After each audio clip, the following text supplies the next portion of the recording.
Today we're talking about menopause and eating disorders, and also how to manage if you are a caregiver of somebody with an eating disorder, whether or not that has actually been diagnosed officially or you suspect that they have an eating disorder. We're talking about how they can surface, resurface, and even hide behind the chaos of midlife and those menopausal years. It's possible to develop an eating disorder at pretty much any age, from normally around 6 is some of the earliest documented eating disorders, through to age 70 plus.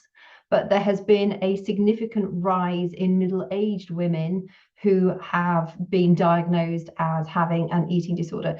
These statistics, and I'm going to share a load of links beneath this video, are really hard to get a full grasp of actually what the reality is, because the statistics are taken from hospital admissions. And if you live with somebody with an eating disorder, you know how difficult it is to even get them recognized as having a problem. So the statistics that are quoted are generally way on the low side. You'll find that something like bulimia has a much greater incidence than something like anorexia nervosa, which is a smaller rate of individuals that have that. But then anorexia does account for the highest level of mortality in any mental health situation. So while there are fewer numbers out there who have been diagnosed with anorexia nervosa, it is such a serious problem to have, and it's not as simplistic as telling somebody to eat more food. And then also, for the vast majority of us who look in the mirror and think, I'm doing everything right, I'm doing the strength training, I'm reducing the amount of starchy carbs that I'm eating, I don't eat the ultra processed foods, I'm moving a lot, I'm getting out and doing walks, and I'm sleeping relatively well. For those of us who, you're doing the stuff and you're thinking, what gives? What else is there that I can possibly do? I'm going to cover that in quite a lot of detail today as well. So welcome to my channel. If you're new here, my name is Kate Hartley. I share a weekly video with you every Monday around something related to menopause. If there's anything that you would like me to cover specifically, then please drop it in the comments below. I've been a psychotherapist for over 20 years. I've worked as a menopause mentor for around 8 years, and my whole life revolves around holistic wellness. Personally, I don't take HRT myself. I have nothing against HRT. I do all the lifestyle stuff and I'm managing well on that. However, for some individuals, HRT will really help you. If you are struggling with weight gain and you're thinking, right, I'm going to go on HRT because it's going to help me reduce weight, that's not necessarily the case. Some women can go on HRT and it actually makes them gain weight. So while we're talking about weight and also eating disorders in today's episode, just be mindful of the fact that HRT is not a blanket resolution for every and any problem that you may have associated with menopause. Today, sticking very much around food, what we can eat, what we can't eat, why you might be still gaining weight if you're doing everything right, and also the more serious aspect of dealing with the growing number of middle-aged women who are developing eating disorders. Eating disorders do not start out of vanity or weakness. There is a huge genetic component. They are complex mental health conditions, and the changes that occur around menopause can be a trigger to develop an eating disorder. In the UK, around 3.4 million women live with an eating disorder. That's not just teenagers, that is across the board. But like I say, that number will be significantly reduced because of the fact it is only taken from hospital admissions. And for us, the main concern is that for midlife women, there is a growing number of us that are developing eating disorders. By the way, if you need any helpline numbers, I've listed quite a few that are found in the UK and also in the States, right at the bottom of the description. So just to go over the difference between dieting and an eating disorder. Dieting is usually temporary. It's something that you may have a goal in mind. You have somebody's wedding coming up, you've got a beach holiday coming up, and you think, oh, I want to lose 7 pounds, 14 pounds, maybe 3 stones, 10 stones, whatever it might be, depending what your current weight is. And you follow a structured route in order to achieve the weight loss that you have in mind around ending up at a healthy weight. Eating disorder is a mental health condition. It's not something that you choose to have. It's where food and control get intertwined with emotions, your sense of self-worth, your body image, and often fear, anxiety, worry is at the core of having developed that eating disorder. The eating disorder is the thing that gives you that sense of control. And the thing that makes them so dangerous is that we have to eat in order to stay alive. So if you have disordered eating, it does have a profound impact on your quality of life and hormones and mental capacity, energy levels, mood. It can seep into so many different aspects of your life, and it's quite insidious. You don't necessarily know it's happening. And when you are the one with the eating disorder, because it happens gradually to you, sometimes it can be hard to see the impact that it has had on you. Whereas family members, carers can see, oh gosh, yeah, the behavior has really changed, or yes, they're significantly losing weight or gaining weight, depending on what the type of eating disorder is that you might have. And it's easier as an onlooker to notice it than possibly it might be for you as an individual if you have an eating disorder. It's not something that you choose to have, and it's not something that you can snap out of. And if the idea of eating normally, I mean, what is normal? But like maybe other people that you see eat fills you with dread, if that feeling of hunger makes you feel better about yourself, you have some kind of self-worth attached to those feelings of hunger. And also often it goes, particularly with anorexia and sometimes with bulimia too, that feeling of cold. So you walk around in cold weather with not an awful lot of clothing on. Again, that is something that is indicative of an eating disorder. You know, if every meal is a test of your willpower, or you find it difficult to eat in front of other people because you know you've got the peas on your plate and you didn't want peas and you're pushing them around and you're trying to sort of cover them up, or you're trying to look like you're eating, but how can you pretend to eat because other people are there with you? That is a sign that you have distress around food, and it might well be that you have got an eating disorder that you might not be aware of.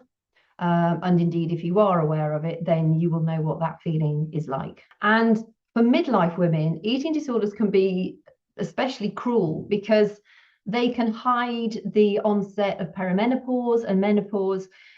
If you have an eating disorder, it's highly likely that you've not been having regular periods at all, you know, for many years, depending on obviously how long you've had your eating disorder for. You may also find that different foods or different restrictions make you get sweaty or make you get irritable, or you become irritable around your eating session, depending on obviously what type of eating disorder that you have. There's so many emotions tied up with eating disorders. So these symptoms that you are having right now, you've thought that they were part and parcel of your eating disorder, but in actual fact it's because you've gone through perimenopause and you're now postmenopausal. And it might be something like you trip over and you break your wrist, you have to have an operation to have it pinned, and then it's, you know, you're found out to have severe osteoporosis. Quite a lot of middle-aged women find out that they are postmenopausal because of a fall that results in them having surgery and seeing that they have osteoporosis. And that can be quite a hard thing to realize, that you've gone through all this, you know, the perimenopausal years, and now you're faced with a significant and very serious chronic health condition. And yes, while there is treatment to help remedy osteoporosis, you can't reverse osteoporosis. Once you've got it, that's it. You can mitigate how you experience osteoporosis, but it is a very severe chronic illness, chronic disease that you definitely don't want to have to deal with in an ideal world. And just quickly, for those of you who are doing everything right and you're still getting the weight gain, if you are under chronic stress, and I covered this in last week's episode around belly fat, stress increases the cortisol in your body. As we go through menopause and declining hormones, our adrenal glands do the backup job of the ovaries in any case. So technically we have more stress hormones in our bodies because our adrenals are working more. When cortisol and adrenaline rise, our body releases more insulin, which is our fat storing hormone. Insulin is there to help regulate our blood sugar levels. But when you think, if you're in stress, say the stress is because you've got to run away from someone, our bodies are designed for survival. They don't care whether you can fit into your whatever size jeans. So when you're under stress, the body is doing what it does best, and that's to keep you alive. But part and parcel of that, unfortunately, is to make us gain weight, particularly around the middle, because it's faster access if we need it in times of lean. For instance, when you start to restrict what you're eating, your body will adapt. So it will conserve energy and it will slow down your metabolism. So when you start to restrict, it's a very difficult situation around making sure that you're not losing your muscle mass, because as soon as you start to lose your muscle mass, that muscle keeps your metabolism fired up. Metabolism is what helps you burn through your calories on a daily basis. So if you're eating loads more calories than you should be doing, yeah, of course you're going to gain weight, but you're probably not. You're probably at that stage thinking, I know I need to eat the protein. I know I need to do the strength training. I'm doing all that. I'm being really mindful about what I eat. And yet I've still got belly fat. I'm still gaining weight. I can still feel the fluff building. Stress is a major issue for this, for the reasons I've just described. So stress management is key if you want to maintain or even lose weight healthily through your middle years. If you are under significant long-term stress at the moment, through whatever that might be, try and avoid worrying about the belly fat or the weight gain, because that just adds to your stress. And I know that's easier said than done, but focus on stress reduction activity. So things that actively bring down your cortisol levels, things that actively stimulate your parasympathetic nervous system. That is your relaxation system. Your parasympathetic is what helps to make you relaxed. So that might be you deep breathing twice a day. You know, when you wake up in the morning, do some deep breathing. That will stimulate your parasympathetic nervous system to bring down that cortisol response. Again, do it before you go to bed. It will help you sleep better. If you wake up in the middle of the night with a busy brain, try some deep breathing again. And don't worry about too much about how to do the deep breathing. Maybe try something simple like box breathing. So breathe in for 6 seconds, hold it for 6 seconds, breathe out for 6 seconds, and hold it out for 6 seconds. If 6 seconds is too much, do 4 seconds. If 6 seconds you think, oh, it's easy, you know, up it to 8 seconds or 10 seconds, depending on how much you do deep breathing. Things like yoga can be really beneficial for bringing down that stress response and stimulating your parasympathetic response.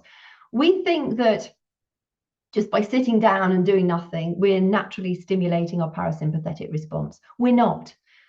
It sounds counterintuitive, but you need to stimulate your relaxation system for it to work effectively. So really bear that in mind. It might just be lying on the floor with your legs up the wall, which I just love doing, and listening to some calming music, or maybe meditating while you're doing that. I'm a great believer that you don't have to sit cross-legged to meditate. For me, I actually don't enjoy, I'm rubbish at meditating anyway, but if I were to do some meditating or meditation, I would probably lie on the floor with my hips, my legs up the wall, and I would focus on just letting the thoughts, try and let the thoughts go through my brain without registering them. And you have to find what works for you. For different things work for different people. For me, time in nature is one of my best ways of triggering my parasympathetic nervous system. So if stress, long-term stress, is something that you're dealing with, know that by actively reducing the stress levels, you will be doing yourself a huge favor. If you can get out into the ultraviolet light every day, ideally within 20 minutes of you waking up, that will have a profound impact on how well you sleep and also your happy hormones. And it also just helps to support your mental health. It helps to bring down that cortisol. When we first wake up in the morning, naturally, we are designed to have a boost of cortisol because it gets us up, it gets us moving. And as the day goes on, our natural cortisol levels tend to fall off. So that's why at the end of the day, you don't want to be eating sugar, you don't want to be drinking caffeine, try not to stress yourself out. Don't do heavy duty workouts before you go to bed, within sort of 2 to 3 hours before you go to bed, because particularly if it really makes you huff and puff, you are likely stimulating your adrenal glands and you're bringing up that cortisol level again. I used to run a Krav Maga fight club twice a week in the evening, and I would be literally dead beat by the time I got home. They finished around about 9 p.m. at night. They were seriously heavy duty. If you know anything about Krav Maga, you'll know exactly what I'm talking about. And could I get to sleep? Not at all. And I was physically and mentally just exhausted. But because of the high stress hormones in my body, I had my 2 worst nights of sleep whenever that happened. So just be mindful, stress will have a negative impact on your weight loss goals. And when you restrict food, that is also a stressor. So if you're doing everything right, keep doing what you're doing right and focus on actively stimulating your parasympathetic nervous system to actively bring down that cortisol response. It might even be booking yourself in for a massage once a week. If your budget stretches to a massage, that's a great way of relaxing. Maybe have a Reiki session. Again, Reiki is a beautiful way of just having some time for yourself. Those chi machines, you put your heels in them and they rock backwards and forwards. Those have a beautiful way of helping to stimulate that parasympathetic response. All you have to do is plug it in, you put your heels on it, and it just rocks backwards and forwards. You can control the rocking. You can get a really good machine for about £200. You can probably get one for less than that as well. But those also are great for lower back pain, also improving your lymphatic flow, which will also further reduce stress in your body. But consider a chi machine if you're thinking, I just want to be able to lie down for 10 to 15 minutes at the end of the day and completely zone out. Maybe a chi machine will suit you. In fact, what I'll do is I'll put a link to one that I've found on Amazon. I think it might be in the States. I'm not entirely sure. I'll see if I can find one for the UK and one for the States and put those links beneath there, just so that you know you're getting a good quality one with lots of positive reviews, just in case it's something you want to check out. And through midlife, we tend to have a sort of buildup of stressors. You might be becoming an empty nester. You might be dealing with shifting dynamics in the relationship with your significant other. A lot of women, they get divorced or separated during their midlife years. You might have aging parents. You might be caring for elderly people in your community. You might have job pressure. You might be trying to go back to work after having looked after the children for all these years. And you'll find it incredibly difficult to find a job that has anything to do with the level of skills that you've got and that pays okay and also makes you feel fulfilled. And that in and of itself it can just really knock your confidence, particularly when you have a lot to offer. And each time you might get a job interview, it goes to somebody else. That can be really disconcerting. Of course, financial pressures just add to this. So there are often a lot of changes and also our sense of self, our identity. I think there's such an existential change. In fact, I did a video on that not long ago. I'll put that here. Existential change to midlife and how that affects us. What am I doing in my life? I've not achieved half of what I thought I would do by now. And how am I going to manage the future, etc., etc. When life starts to feel out of control, that's when trying to regain that control, sometimes through food, can become captivity. And that is where the danger lies in developing an eating disorder in midlife. It's where everything else you feel like you have no control over. And then you think, well, I'm gaining weight. I'm just gonna start to starve myself, or however you control that food for you, because it is frustrating. You're trying to do all the things. And then, yes, of course, if you starve yourself, eventually you will lose enough weight. And if you keep starving yourself, eventually you will die. There is no doubt about it. But that's not what you want to do, I hope. And it's very easy to go into these things thinking, oh, I'll just do it for a couple of months and I'll get rid of some weight and then I'll, start up again and I'll do this and let's just have a reset. Well, sometimes that reset doesn't occur, and you found that control, you found that sense of enjoying having that control in your life. You're losing the weight, you're managing to not eat that much, you're managing to maybe feel colder than you used to feel, or tolerate cold like you weren't able to tolerate it before. And there's almost a kick, there's almost a high in being able to manage feeling hungry and seeing the weight come off. And we're terrible as a society. We say, oh God, wow, you look so healthy, you've lost loads of weight. like our sense of worth is tied to our weight.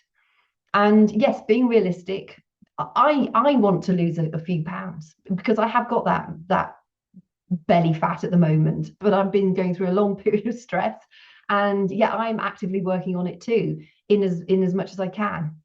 I also love my food, so I do eat plenty of food, but we do need to eat in order to keep our muscle mass. It's so important that that's something that you understand, that if just a little bit of extra fluff, and I'm talking up to maybe a stone and a half extra, that could well be caused by chronic stress if you're doing everything right. But also be really honest with yourself. Are you doing everything right? Because I like my 2 glasses of red wine in the evening. So I know if I cut those out, ooh, I would probably get rid of that extra fluff a lot quicker. So, be mindful of these things. If you like your biscuits in the afternoon, if you like your square of dark chocolate in the evening, they all count. And specifically something like biscuits or crisps, and alcohol, that is a biochemical message to other aspects of your body. So it's not just the calories that they contain, it's how that then has an impact on other systems within your body. So it's not as simplistic as calories in and calories out. Just want to touch on, if you are a carer or somebody living within a family with somebody who has an eating disorder, it's hard. You can feel, well, there's the myriad emotions. You can feel all of them, including and anger and frustration and helplessness.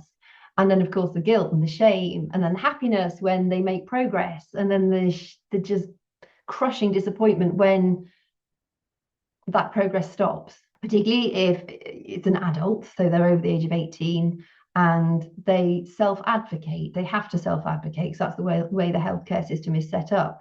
And so you lose all real control over pushing for help for your loved one. You can't force them into care unless professionals deem that they need to be sectioned under the Mental Health Act. And that can feel impossible because having an eating disorder makes mood swings very, very erratic, and it can cloud their cognitive ability. So thinking is less clear. They might become really forgetful.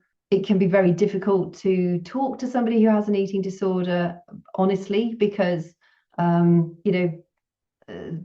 patience is thin. Mood swings are a really big thing with somebody who has an eating disorder. And as a family member or carer, there is nothing that we can do to fix the disorder except for offer support and love and patience as much as we can. There is no blame associated with these things. People grow up in terrible circumstances and they don't develop an eating disorder. Some people grow up in very privileged backgrounds and they will develop an eating disorder. So there is no right nor wrong. There is no rhyme nor reason. And there is no way that you can possibly be to blame for somebody developing an eating disorder, even if they blame you, because that can also happen. My advice would be to contact your GP or their GP as early as possible. So even though once a child is deemed an adult, you can still contact the healthcare provider of that individual to share your concerns and your worries. And if you do that, I would definitely send the letter by recorded delivery, so you have proof that it was delivered, and possibly by email too, and hope that their caregiver might call you in order, so that obviously they cannot release any of the individual's details because that's breaking their confidentiality. But you as a loved one and as a carer can certainly say, listen, I'm really worried about this aspect or this aspect. I'm not sure when you see them, they might not be giving you the full picture, because a lot of people do not. And I think it's really important that you feel that you are heard as well. And sometimes if you contact the surgery or the GP or the healthcare provider, at least you know that you've made them aware of what your concerns are as well. You can document or journal your own concerns. So while you may not have access to their weight, you can still mention, you can log things that you think are really pertinent to that individual's behavior or how they are living and experiencing their eating disorder.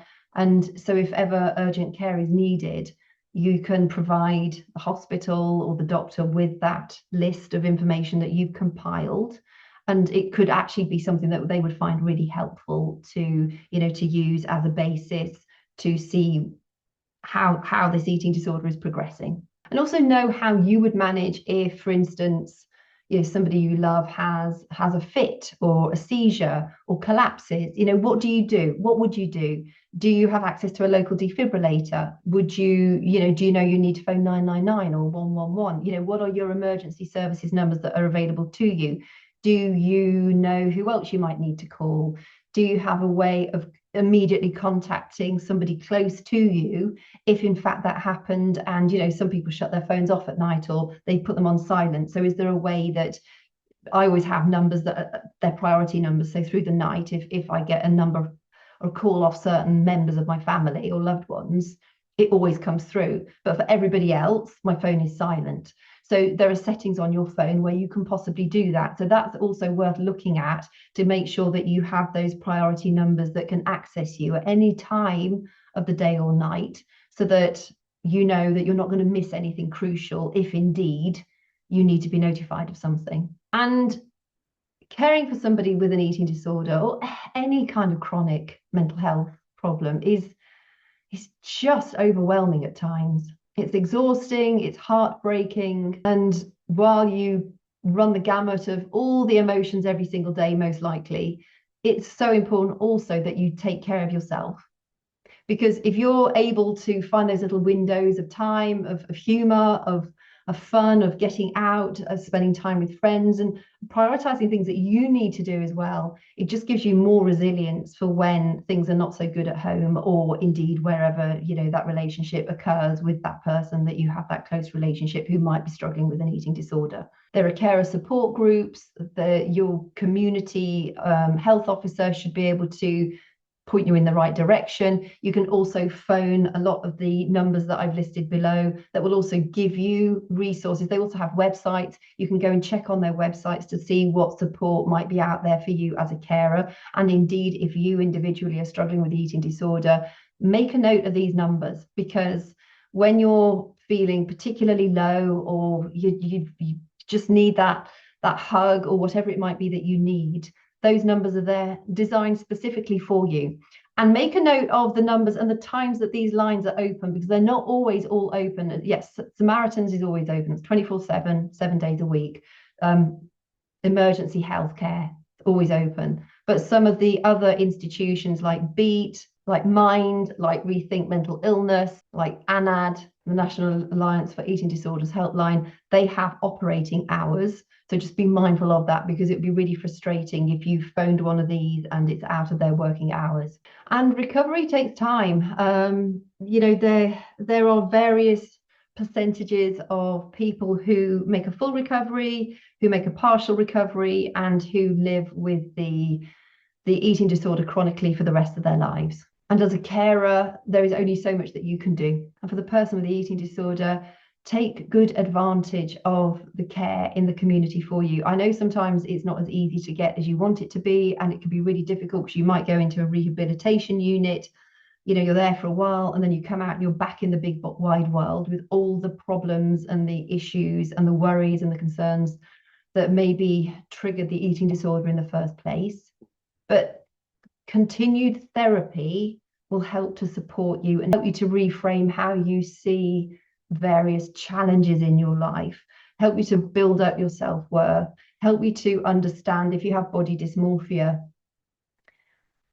and you think you look fat, but actually you're underweight, how that, help you overcome that body dysmorphia to have a more appropriate and normal feedback system to what you see versus what you think you feel like. So healing is possible, but it begins with conversation and openness to have those conversations.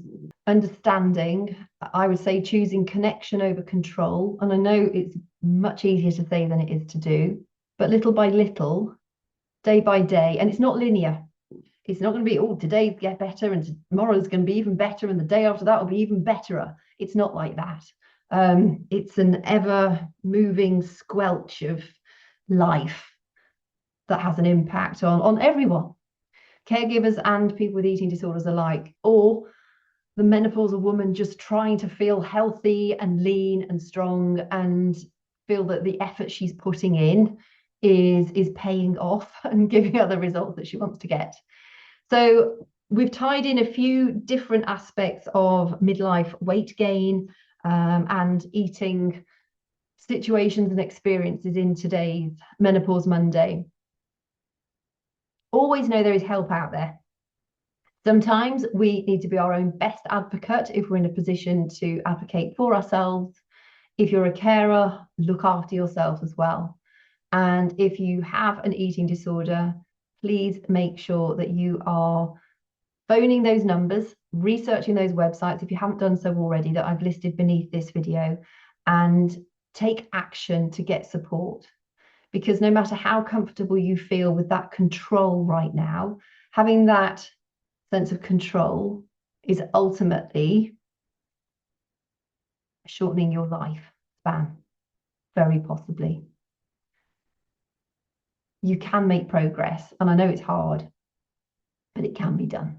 So finally, while menopause does not itself cause eating disorders, the hormonal and emotional changes during this period can actually trigger the onset of an eating disorder, particularly if you have a family history of disordered eating. And factors such as changing body image and life stressors and societal pressure can exacerbate these conditions. So make good use of the numbers listed below. Have a look at their websites. And if you feel like you need that extra support, please do communicate with them. I think community and communication over control is always the healthier way forward. So thank you so much for your company today. I hope this has been helpful. I hope I've not offended anyone by saying something that was said with love. I know we all have a bias, and maybe my bias has come out because I don't have an eating disorder myself. I have a lot of experience of people with eating disorders, but not my own experience. And so excuse me if I have said anything that you perceived as offensive or undermining. It was not intended that way. But I think the more that we can talk about these, and sometimes we do have to be a bit courageous. And, you know, if I have offended anybody, I'm highly apologetic for that. But we do need to talk more about it. The more we talk, the less of a stigma there is around it. And maybe the more people will get help in the earlier days rather than hiding from it or denying the fact that they actually do have the onset of an eating disorder. So make it a great week, and I will look forward to chatting with you next Monday.